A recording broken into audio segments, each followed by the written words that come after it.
Gravitas, co-presented by Skoda. Kushaq, choose what really matters.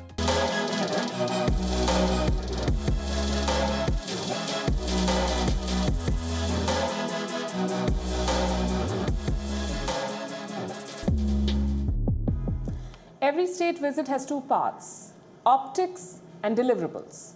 The optics of this trip were excellent. Prime Minister Modi and President Biden were at ease with each other. They joked, they had a semi-hug, and they talked business. But what about the deliverables? What has India secured in this high-stakes visit? Well, I can think of 5 things, 5 key takeaways. Number 1 is a consensus on Afghanistan. India's allies are on the same page. They want the same things in Afghanistan.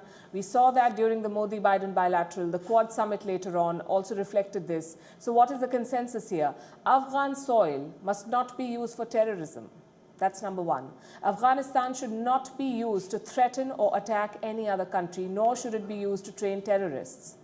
The hindrance to this commitment is Pakistan.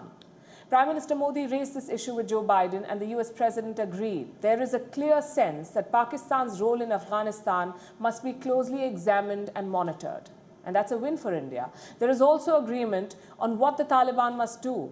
Allow freedom of movement, protect the rights of minorities and women. Basically, it's a speed bump on the entire recognition debate. India has major concerns about the Taliban, and now the world shares them. Takeaway number 2, a roadmap for the Quad. They still have not named China, but Friday's summit did offer some clarity on their mission. The Quad wants to be an alternative to China, to contain China's expansionism, whether on vaccines, development projects, or supply chains. They have announced a new Quad infrastructure partnership. It's a response to China's Belt and Road. The joint statement makes that clear. Here's what it says, and I'm quoting, "We emphasize the importance of supporting open, fair, and transparent lending practices in line with international rules and standards."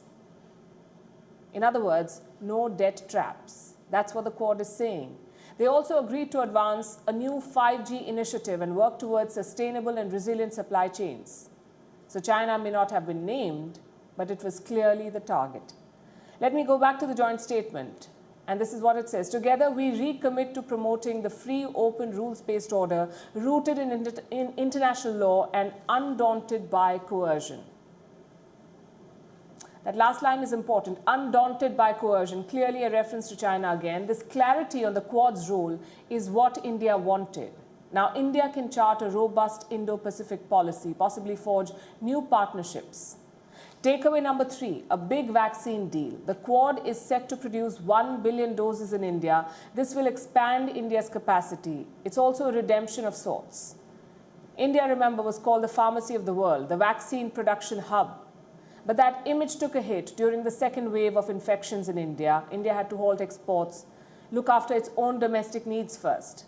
The Quad vaccine initiative is a shot at redemption. It reaffirms India's position as the vaccine hub. It will also bring its funds and technology. Takeaway number 4, a new era in India-US ties. And I'm not talking about the Modi-Biden romance or the banter. I'm talking about the substance. First, on terrorism. Here's what the joint statement said. They, Biden and Modi, denounced any use of terrorist proxies and emphasized the importance of denying any logistical, financial, or military support to terrorist groups, which could be used to launch or plan terror attacks. Now, India has been saying this for years. Joe Biden has chimed in now. America has promised to expand counter-terrorism operations like intelligence sharing, law enforcement cooperation. Secondly, Biden is backing India's global leadership bid, both for a seat at the United Nations Security Council and the Nuclear Suppliers Group. Standard US policy. Biden is extending it. Third, a commitment on trade. Nobody was expecting a miracle trade deal during this trip, but we were hoping for minor breakthroughs. The India-US Trade Policy Forum will be reconvened this year, and the US-India CEO Forum will meet in early 2022. Baby steps, yes, but important nonetheless, after the impasse during the Trump presidency. The Prime Minister also raised the issue of H-1B visas. It found a mention in the joint statement. Quoting again, the leaders noted that the movement of highly skilled professionals, students, investors, and business travelers between their countries enhances their economic and technological partnership. There is agreement in spirit. The trick is to push on. Takeaway number 5, India's arrival as a global leader. This is not about a bloated GDP or a big checkbook. This is about priorities. It's about ambitions. Every world leader talked about beating the pandemic. They talked about sharing vaccines. But what about the next step, beyond the talking?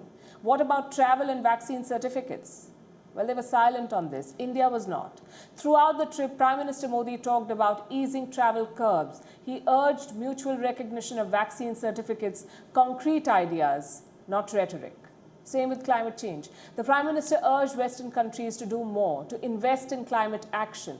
And just a reminder, India is the only G20 nation that has fulfilled its Paris Accord goals.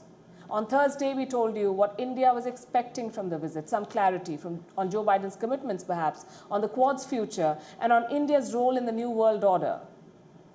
No foreign visit is perfect. But this one did answer some of India's big concerns. That's optics and deliverables. Check. WION is now available in your country. Download the app now and get all the news on the move. Gravitas, co-presented by Skoda. Kushak, choose what really matters.